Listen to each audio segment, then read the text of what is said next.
গতকালকে কাঁটা তারের বেড়া সম্পর্কিত নতুন নির্দেশিকা যেটা জারি হয়েছে, 30 দিনের মধ্যে কাঁটা তার বেড়া দিতে হবে, সেই নির্দেশিকা কালকে স্বরাষ্ট্র মন্ত্রকের কাছ থেকে রাজ্যের কাছে রাত্রিবেলায় চলে এসছে। এই রাতে আসার পর সঙ্গে সঙ্গে আমাদের মুখ্যমন্ত্রী শুভেন্দু অধিকারী তিনি একেবারে ঝোড়ো ব্যাটিং দিচ্ছেন। সঙ্গে সঙ্গে তিনি রাজ্যের নির্দেশিকা ওর সঙ্গে জুড়ে দেন, জুড়ে দিয়ে সীমান্ত অঞ্চলে যে 30 দিনের মধ্যে কাঁটা তারের বেড়া দিতে হবে এবং 15 দিনের মধ্যে তার জমি দিতে 30 দিনের মধ্যে জমি দিতে হবে, 15 দিনের মধ্যে কাঁটা তারের বেড়া দিতে হবে এবং যে ইলেকট্রিফিকেশনের কাজ সেটা 15 দিনের মধ্যে করতে হবে বলে একটি নির্দেশিকা তার সঙ্গে জুড়ে কপি জুড়ে সমস্ত জায়গায় পাঠিয়ে দিয়েছেন। কোন কোন জায়গায় পাঠিয়েছেন সেটা হচ্ছে, এক হচ্ছে ডিজি বিএসএফ, তার নাম হচ্ছে প্রবীণ কুমার, তিনি তার অধস্তনদের নিয়ে আজকে দুপুরে নবান্নতে মিটিং করতে আসছেন জিওসিএনসি ইস্টার্ন কমান্ডের, তার নাম হচ্ছে লেফটেন্যান্ট জেনারেল ভিএমবি কৃষ্ণান। এরা দুজনে, আর লেফটেন্যান্ট জেনারেল আরো নিশ্চয়ই তার সঙ্গী সাথী কেউ থাকবে, লেফটেন্যান্ট জেনারেল কেউ থাকবে, তারা আসছেন। সঙ্গে আসছেন সীমান্ত অঞ্চলে যত আপনার বিএলও আছে,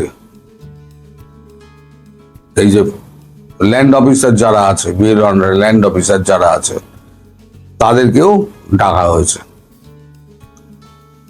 আমি যখন ভিডিওটা করছি তখন এই মিটিং চলছে, আর ভিডিও আপলোড করার পর মিটিং এর নির্যাস কি হলো রাত্রিবেলা জানা যাবে। তবে কেন্দ্রীয় সরকারের নির্দেশ, সেই নির্দেশিকার সঙ্গে রাজ্য সরকারের যে বক্তব্য তার সমস্ত পক্ষকে পাঠিয়ে দেওয়া হয়েছে। এইবারেতে জোগাড় যন্ত্র যা যা করার, তার জন্য যে অর্থ বরাদ্দ, অর্থ দপ্তরকে বলা হয়েছে, মানে আমাদের রাজ্য সরকারের অর্থ দপ্তরকে বলা হয়েছে প্রয়োজনীয় অর্থ বরাদ্দ করতে, তার জন্য একটা স্পেশাল রিভিউ অর্ডার জারি করা হয়েছে। এই যে প্রত্যেকটা এই কত কিলোমিটারের জন্য কত খরচা পড়তে পারে, কাঁটা তারের বেড়ার জন্য, ইলেকট্রিফিকেশনের জন্য আলাদা আলাদা করে রেট দিয়ে, কন্ট্রাক্টরদের কাছ থেকে রেট নিয়ে তারা তাড়াতাড়ি জানানোর জন্য, সেটার জন্য 10 দিন সময় দেওয়া হয়েছে। 10 দিনের মধ্যে এই কাজটা সম্পূর্ণ করতে হবে, আর বাকি 5 দিনের জন্য পেমেন্ট করে পড়া হয়ে গেলে বাকি 5 দিনের জন্য সময় দেওয়া হয়েছে যে কাঁটা তারের বেড়া, ইলেকট্রিক্যাল যন্ত্রপাতি, অ্যাপ্লায়েন্সেস কেনার জন্য তাদেরকেও ওই সময়ের মধ্যে শুরু হয়ে যাবে। অর্থাৎ একদিকে জমি গ্রহণ হচ্ছে, কাঁটা তারের বেড়া পড়ছে, সঙ্গে সঙ্গে ইলেকট্রিফিকেশনের কাজটাও হয়ে যাবে। এবার কাঁটা তারের বেড়া যত এগোবে তত, মানে জমি যত নেওয়া হবে, কাঁটা তারের বেড়া সঙ্গে সঙ্গে এগোবে, ইলেকট্রিফিকেশনের কাজ যত এগোবে, দিয়ে লাস্টে যখন সব শেষ হয়ে যাবে তখন চালু করা হবে। এই হচ্ছে মোদ্দা ব্যাপার। এখন আমাদের দেশে কাঁটা তারের বেড়া দেওয়া হচ্ছে, তা আমাদের দেশে যা না আলোচনা হচ্ছে তার থেকে বেশি আলোচনা হচ্ছে বাংলাদেশে। এত জ্বালা বাংলাদেশে, দিল্লি না ঢাকা, দিল্লি না ঢাকা। আরে দিল্লির সঙ্গে তো কোনো সম্পর্কই রাখতে চান না আপনারা, তাহলে পরে দিল্লি না ঢাকা, দিল্লি না ঢাকা চেঁচি চেঁচি কি হবে? আর আপনাদের চরিত্র, যে মেয়েটি অসুস্থ হয়ে আমাদের এখানে এলো, ভিডিওটি আমার কাছে আছে, আমি ওই ভিডিওটা লাগালাম না, আমার লাগাতে খারাপ লাগলো। সে তাকে যখন শেষ শয়নে যখন কবরে দেওয়া হচ্ছে, তখনও দিল্লি না ঢাকা, দিল্লি না ঢাকা। এরা কোথায় কি বলতে হয় সেটাও এরা জানে না, একেবারে মূর্খের মূর্খ সব কটা। এর একমাত্র জেহাদির চারা, আর কিছু বলা যায় না।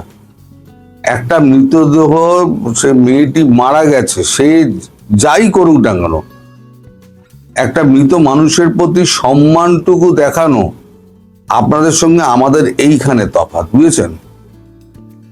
এই শিক্ষা, সংস্কৃতি, মূল্যবোধ, এগুলোর সঙ্গে আপনাদের তফাৎ। ওই যে আপনারা বলেন না সমান অধিকার চাই, চোখে চোখ রেখে কথা বলতে চাই, আপনাদের সঙ্গে আমাদের মিলবে না।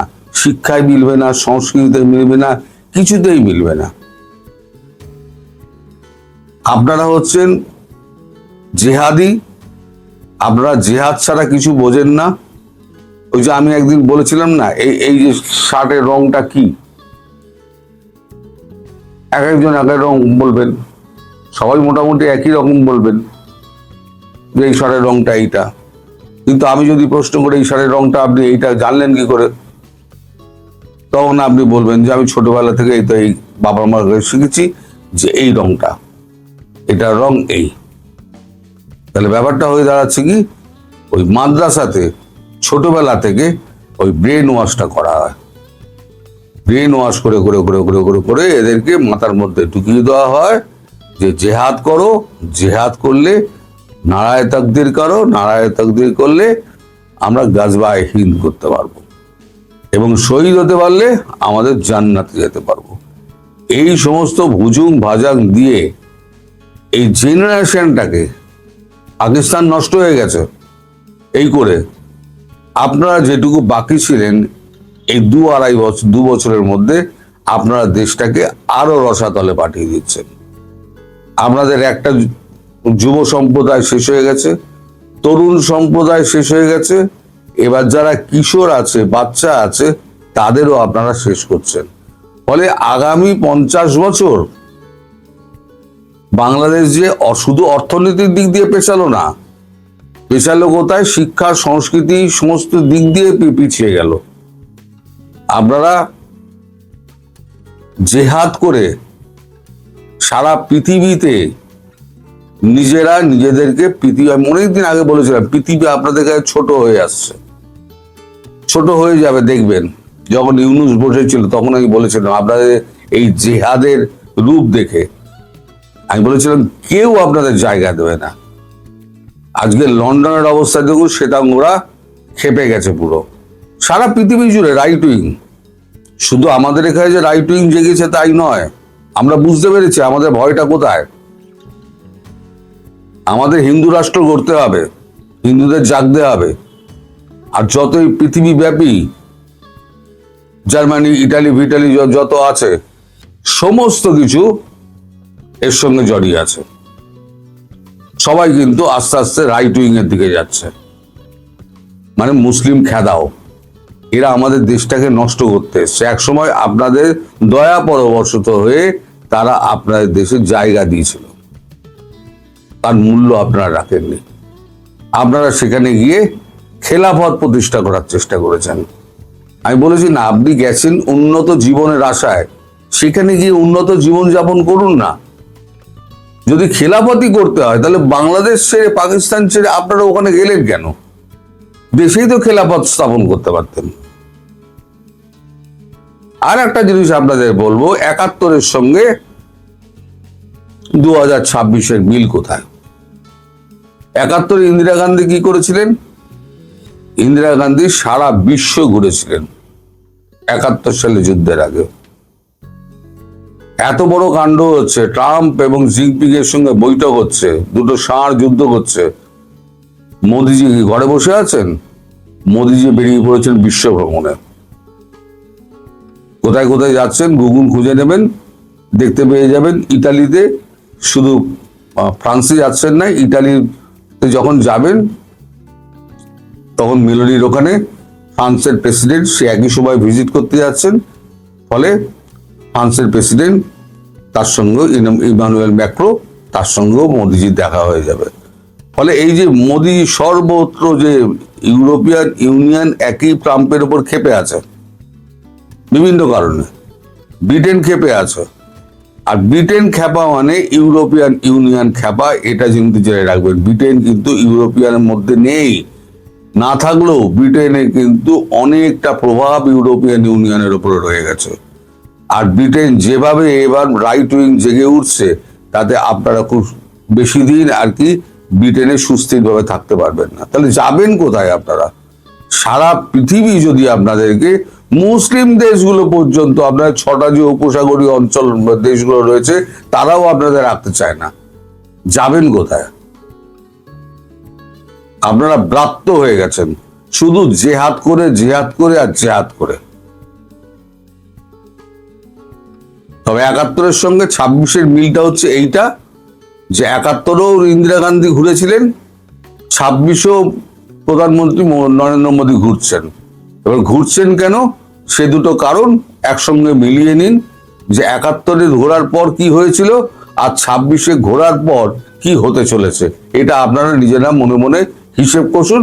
আর এর মধ্যে আমার একজন বন্ধু একটা চাণক্যের যে আমি যে ইয়াটা বললাম যে ফার্স্ট বর্ডারে যারা আছে তারা হচ্ছে শত্রু, এর পরের বর্ডারে হচ্ছে বন্ধু, এটা ইয়াটা হচ্ছে চাণক্যের বিখ্যাত মন্ডল তত্ত্ব অনুযায়ী কোনো রাষ্ট্রের সরাসরি প্রতিবেশী রাষ্ট্র সবসময় সম্ভাব্য শত্রু বা প্রতিদ্বন্দ্বী হতে পারে, কারণ সীমান্ত সম্পদ, প্রভাব, নিরাপত্তা নিয়ে সংঘাতের সম্ভাবনা থাকে। আবার সেই প্রতিবেশী হতে পারে সম্ভাব্য মিত্র। আমি একটু আগে যেটা বলছি জাস্ট এই জিনিসটাই আর কি, সহজভাবে প্রতিবেশী হচ্ছে সম্ভাব্য প্রতিদ্বন্দ্বী বলবো না, ভারতের ক্ষেত্রে হলো শত্রু। প্রতিবেশী হচ্ছে সম্ভাব্য মিত্র, প্রতিবেশী যা হচ্ছে সম্ভাব্য মিত্র।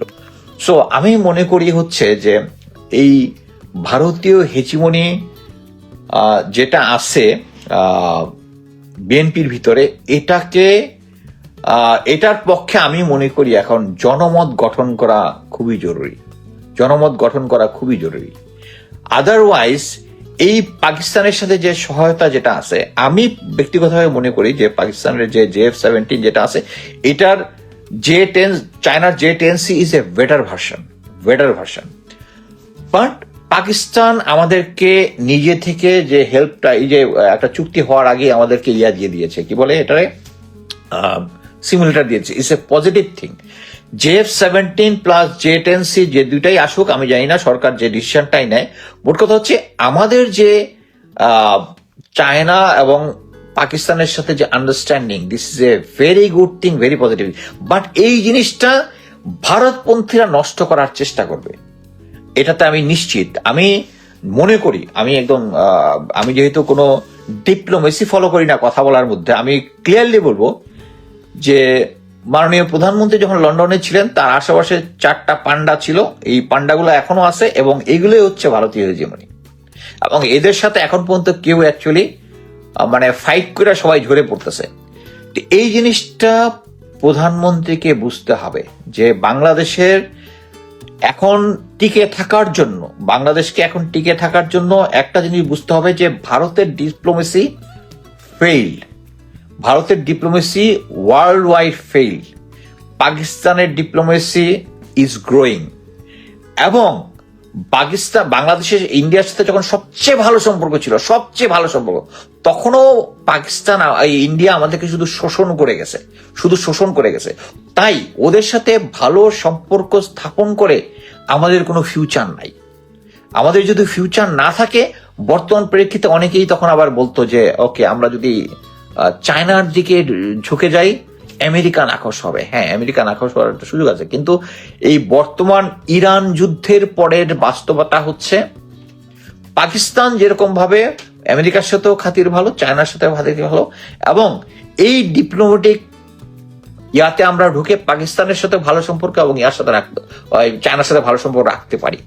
এবং আমি মনে করি যে চীনের সাথে যে চুক্তিগুলো হচ্ছে, তিস্তা ব্যারেজ দিয়ে যেটা হচ্ছে, এইটার আবার কাউন্টার লজিক আছে যে ওরা যখন ইনভেস্ট করবে, অনেকে বলবে হাম্বানটোটা নিয়ে গেছে ভারত, আফ্রিকার অনেক ভারতের ইনভেস্টমেন্ট পরবর্তীতে চায়নার ইনভেস্টমেন্টে চায়নার তাদের কন্ট্রোল নিয়ে নিছে। বাট এটা তো আওয়ামী লীগ না, বিএনপি যদি এই জিনিসটা করে,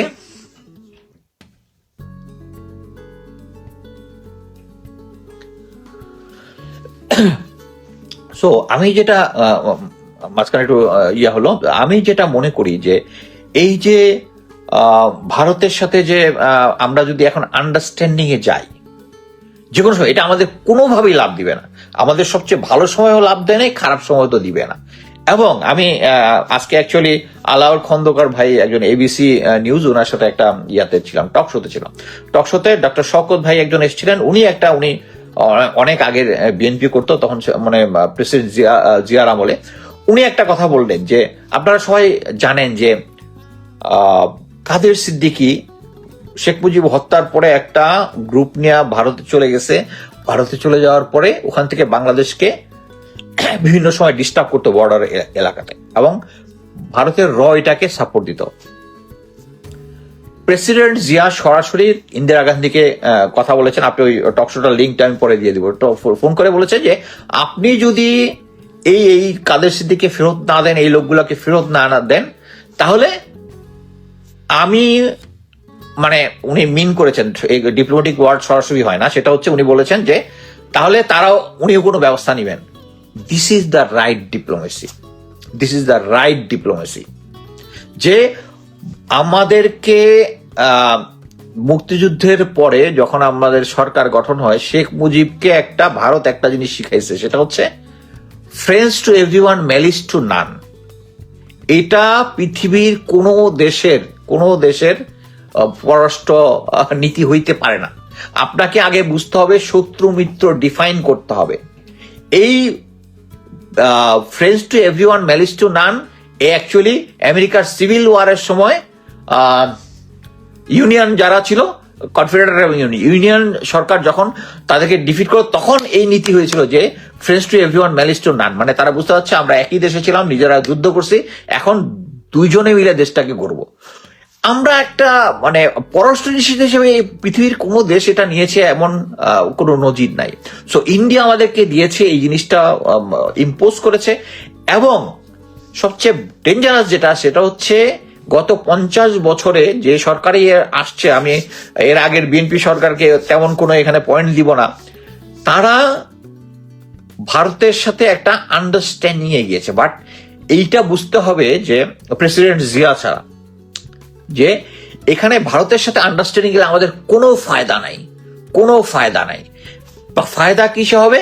এখন আমরা যে পাকিস্তান, তুরস্ক এবং চীনের সাথে যে আন্ডারস্ট্যান্ডিংটা করতেছে, এটা জিনিস বুঝতে হবে যে ভারতের আশেপাশে যে সমস্ত দেশ আছে সবার সাথে তার ডিপ্লোম্যাটিকলি খারাপ অবস্থা, এবং তারা ডু ইউ এগ্রি ইন্ডিয়া, আচ্ছা একটা কোয়েশ্চেন দেখি, Bangladesh is too strategic, okay, do you agree India needs Bangladesh to be strategic partner in order to more powerful in Asia? India needs, of course, India needs. এটা Stalin ভাই, আমার আরেক carat কলেজের বড় ভাই। আচ্ছা, ইন্ডিয়ার আমাদের দরকার আছে, কিন্তু তাদের আমাদের দরকার আছে।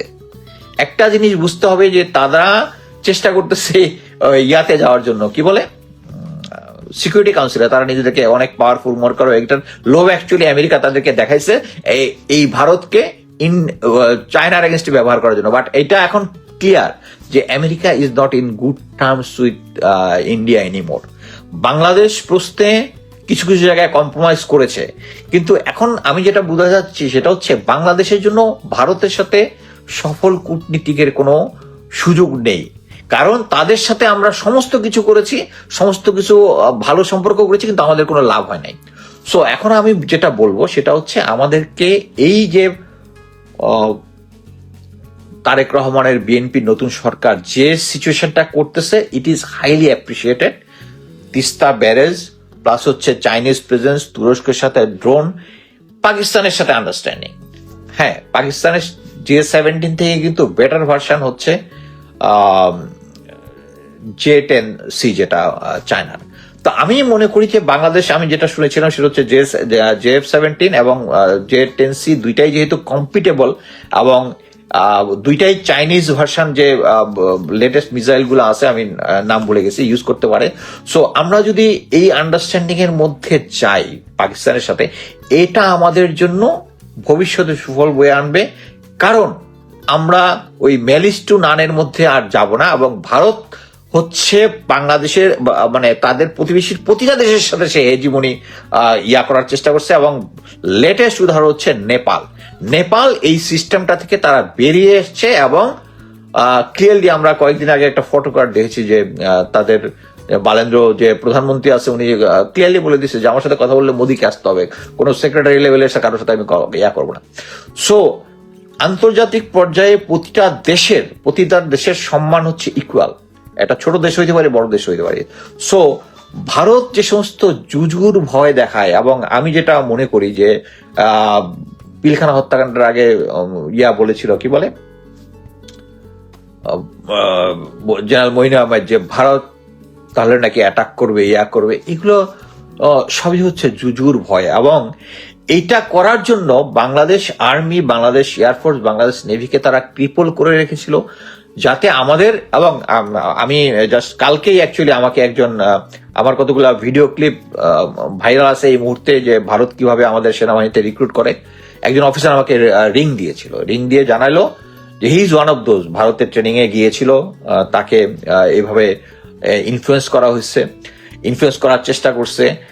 এবং সবচেয়ে অ্যামেজিং হচ্ছে তাদেরকে জিজ্ঞেস করতে বাংলাদেশের সেনাবাহিনীর দরকার কি, আমরাই তো আছি, মানে তারা আমাদেরকে সাপোর্ট দিবে। সো এইটাই হচ্ছে বাংলাদেশের কোনো যদি সেনাবাহিনী না থাকে কি হয়, এটা শ্রীলঙ্কা বুঝেছে, নেপাল বুঝেছে যদি না থাকে। বাট আমাদেরকে নতুন ভাবে বুঝতে হবে যে বাংলাদেশের যাতে সীমান্তের যে আছে, যে হোস্টাইলিটি আছে, এটার কারণও একটা যে তারা এই আওয়ামী লীগের আমলে জানে যে বাংলাদেশ সেনাবাহিনীর কোনটা স্ট্রেংথ, কোনটা দুর্বলতা, আর কোনটা স্ট্রং পয়েন্ট।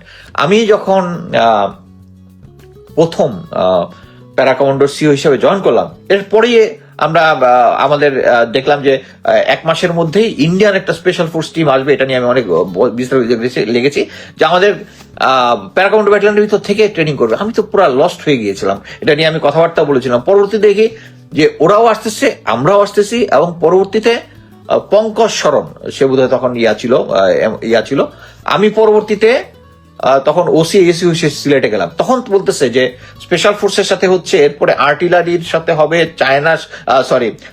ইনফেন্ট্রির সাথে এরকম জয়েন্ট ট্রেনিং হবে। মানে হচ্ছে বাংলাদেশ আর্মির প্রতিটা সেক্টরের কোন জিনিস আছে সবগুলোর সাথে ট্রেনিং করে তারা বুঝে নিচ্ছে আমাদের স্ট্রেংথ এবং আর এইদিকে আমাদের জেনারেলরা সেই উলফল্যান্ড কনসেপ্টটাই ফেলে দিছে। সো বাংলাদেশ সেনাবাহিনীকে এখন যেভাবে দুর্বল করা হয়েছে, এয়ারফোর্সকে দুর্বল করা হয়েছে, আমি আশা করি যে বর্তমানে প্রেজেন্ট গভর্নমেন্ট যে কাজগুলো করতেছে very positive, but we bad wolf আর গুড উলফ। সো এই সবগুলো জিনিস আমি অ্যাকচুয়ালি এত লম্বা কথা বলতে চাই নাই, বাট সেটা ফাইনালি যেটা বলতেছি সেটা হচ্ছে আমাদেরকে এই ভারতপন্থী যারা আছে তারা অ্যাকচুয়ালি যদি ক্যাবিনেটে থাকে, শেষ পর্যন্ত পাকিস্তান, চায়না তাদের যে সিরিয়াস টেকনোলজি যেগুলো আছে, যেগুলো হচ্ছে উইনিং ফ্যাক্টর যুদ্ধে, সেই জিনিসগুলো আমাদেরকে নাও দিতে পারে যদি, কারণ তারা নিশ্চয়তা চাবে যে বাংলাদেশের ভিতরে এখন আর ইন্ডিয়ান হেজিমনি নাই, গোয়েন্দা সংস্থার ভিতরে ইন্ডিয়ান হেজিমনি নাই। আমি এখন পর্যন্ত বিএনপিকে দেখি নাই এখন পর্যন্ত একটা সংস্কার টাইপ করতে, যে ভারতীয় পন্থী যারা আছে তাদেরকে ডাম করতে। আমি এখনো দেখতেছি জেনারেল ওয়াকার, যিনি কি বলে আওয়ামী লীগের আত্মীয় প্লাস পরবর্তীতে সফট আওয়ামী লীগকে আইনা ক্ষমতায় আনতে চেয়েছিল, রাজনীতিতে আনার চেষ্টা করছে, তিনি এখনো ক্ষমতায়। আমার তো মনে হয় উনার কনফিডেন্স ইজ ভেরি হাই। উনি প্রথম দিকে তত্ত্বাবধায়ক সরকার কি বলে বর্ষা বিপ্লবের ইয়াং সোলজারদেরকে ম্যানেজ করছে, পরবর্তীতে ইউনুস সরকারের সাথে রীতিমতো নেগোশিয়েট করছে, মানে কাঁধে কাঁধ থেকে তার স্ট্রেংথটা দেখাইছে। এখনো এই যে আর্মিকে গ্রাউন্ডে রাখছে, এটার কারণ কিন্তু একটাই, যে তার স্ট্রেংথ জারি রাখা। এখনো ওই যে lieutenant general Minhaj mission, UN মিশনে চলে যাচ্ছে, তার জন্য নেক্সট লেফটেন্যান্ট জেনারেল বানানোর জন্য আওয়ামী লীগপন্থী 2 জন জেনারেলের নাম নিয়ে উনি সরকারের কাছে গেছে, সরকার ডিনাই করছে, আবার ট্রাই করতেছে। আমার কথা হচ্ছে এত স্ট্রেংথ একটা পলিটিক্যাল আমি মনে করি যে প্রফেসর ইউনুসের সরকার যেভাবে জেনারেল ওয়াকারকে ভয় পাইতো, বিএনপি সরকারকে হলেও ভয় পাচ্ছে, পাওয়া উচিত না। আমার মনে হয় ইমিডিয়েটলি এই যে ডিফেন্সের যে অ্যাডভান্সমেন্ট যেগুলা হচ্ছে, যেগুলা পাকিস্তানের সাথে, তুরস্কের সাথে, চায়নার সাথে, এগুলা ফাইনালি করার আগে আমাদের সেনাবাহিনীর ভিতরে ভারতীয় হেজিমনিটাকে সরাইতে হবে, এবং that must be start with General Waker. শুনলাম উনি হজে আসতেছে, হজে যাচ্ছে। এখনো আমি মনে করি যে কয়েকদিন আগে নাকি আমি শুনলাম যে ডিফেন্স অ্যাডভাইজার স্যার যিনি আছেন ব্রিগেডিয়ার শামস, ওনার এগেনস্টে 3 বাহিনীর প্রধানরা নিয়ে গেছে যে তারা 13 লং কোর্সের কিভাবে জুনিয়র অফিসারকে তাদের উপরে নিয়ে বসেছে। এটা বুঝতে হবে হচ্ছে, আমি শামস স্যারকে বাংলাদেশ পন্থী হিসেবেই চিনি। আমি মনে করি বাংলাদেশের জন্য ডিফেন্সের জন্য যেটা বেস্ট উনি হয়তো ফাইট আউট করে, বাট ফাইট আউট করে শেষ পর্যন্ত ওই যে ভারতপন্থী হেজিমনির সাথে জিতবে কিনা আই এম নট শিওর। কারণ এখন পর্যন্ত তারা ভারতীয় হেজিমনি যারা আছে তারাই এখন পর্যন্ত বিভিন্ন জায়গায় তাদের মাসল প্রদর্শন করতেছে। সো আমি চাই বিএনপি এই ভারতপন্থীদেরকে ত্যাগ করুক, অ্যাটলিস্ট